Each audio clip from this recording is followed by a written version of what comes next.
Hi, my name is Irene Enriquez from geekygirllife.com. Today I'm going to review the generic Bluetooth keyboard case for the iPad. As you can see, the box is just a simple box without any brand on it, and the box actually looks pretty old. See, so that's how the actual iPad looks like if you're going to use it with the keyboard. So actually, I originally wanted to buy a Zagmate Bluetooth keyboard case.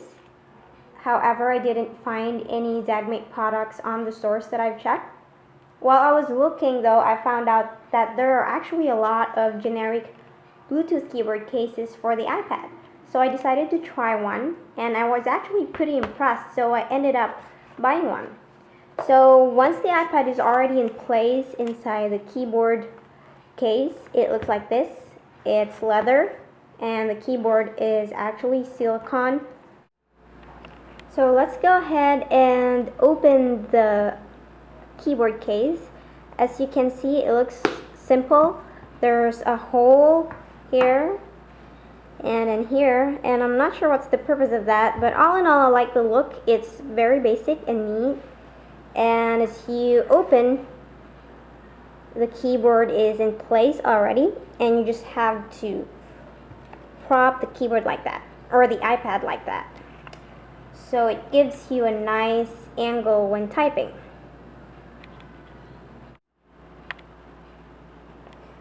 Okay, once the iPad is propped nicely into the keyboard, you'll see that it looks really neat. The keyboard is in place, and like I said earlier, the keyboard is silicone. I was actually hesitant to buy it at first because I'm not used to typing silicone, but when I tried it, it's actually pretty good. It's not as noisy as when you type on a regular keyboard.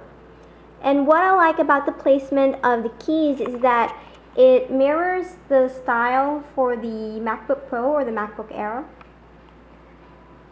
There are also two shift keys, the left and the right. There's also the numbers on the top and the arrow pads here. The only thing wrong with the placement of the keys is that the apostrophe is right here at the bottom instead of being right beside the colon. But other than that, everything is in place, and although they're small, you will be able to type decently. So let's take a look at my favorite part of this keyboard. So they actually added these functions that are specific for the iPad. So if you press this button right here, it will automatically bring you to the home page. And if you press it twice, it will bring you to the apps that you're currently using. Like the MacBook Pro or the MacBook Air, you can also adjust the brightness by just tapping the button here without having to go to the settings of the actual iPad. So you can also bring up the other buttons here, the virtual keyboard, the slideshow, the search button, the browser button. You can also easily control your music without having to access the music player or iTunes. So let's say we can pause that, play the next song, or go back to the previous song. So it's really easy to control the music without having to actually touching the screen. You can also easily adjust the volume. You can mute it or make the volume louder. So you can see I'm not touching the screen, I'm just touching the keyboard, and it will automatically adjust the volume. So let's just put that on mute. Alright, so the best part I think is the lock and unlock button. So you can actually unlock the iPad just using the keyboard without having to do the slide. So let's go ahead and try typing. and I've already pulled up my note-taking app. So you just have to touch the screen and then start typing.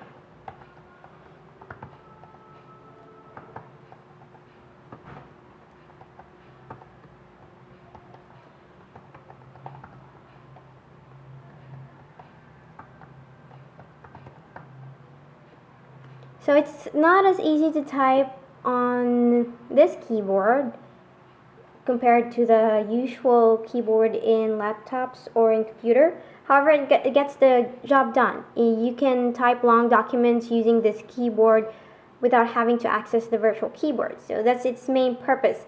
However, it does not necessarily replace a netbook, but it gives you an option to be able to take your iPad and use it longer for typing and browsing and sending emails. So all in all, I'm very impressed with the product for a generic keyboard. I got what I needed, so I'm able to type, blog posts, send emails, browse decently without having to access the virtual keyboard. The only thing that I don't like about this product is that the on and off switch is kind of very hard to access. I'd like to show you, but it's very small to see in the camera, and you really have to look at it every time you turn off or turn on the keyboard. And it also eats up more battery because it's using the Bluetooth functionality of the iPad, which is not really a big of a deal because I've already expected that.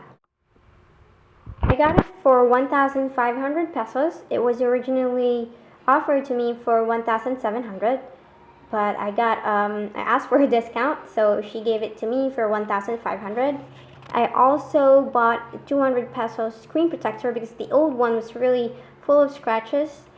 So I kind of gave the iPad a makeover, which I really like because I'm able to use it more. I was able to write more, and I actually bring it every day now.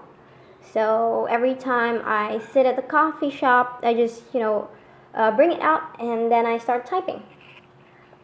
I really would recommend this product if you'd like to use more of your iPad, especially when you're writing, or if you're a student, you'd like to be able to write more about your assignments, or if you have also a blog, then this is a really cool device. It's like you've transformed your iPad into a writing device or a writing gadget. Not only it also provides your iPad a good angle when you're gaming or you're just browsing the internet. So all in all, I think I was able to score a really good Bluetooth keyboard for a cheap price. And it gave me everything that I was looking for. So that's it for my review today. Thank you so much for watching, and see you on my next review. This is Irene Enriquez from geekygirllife.com, and see ya.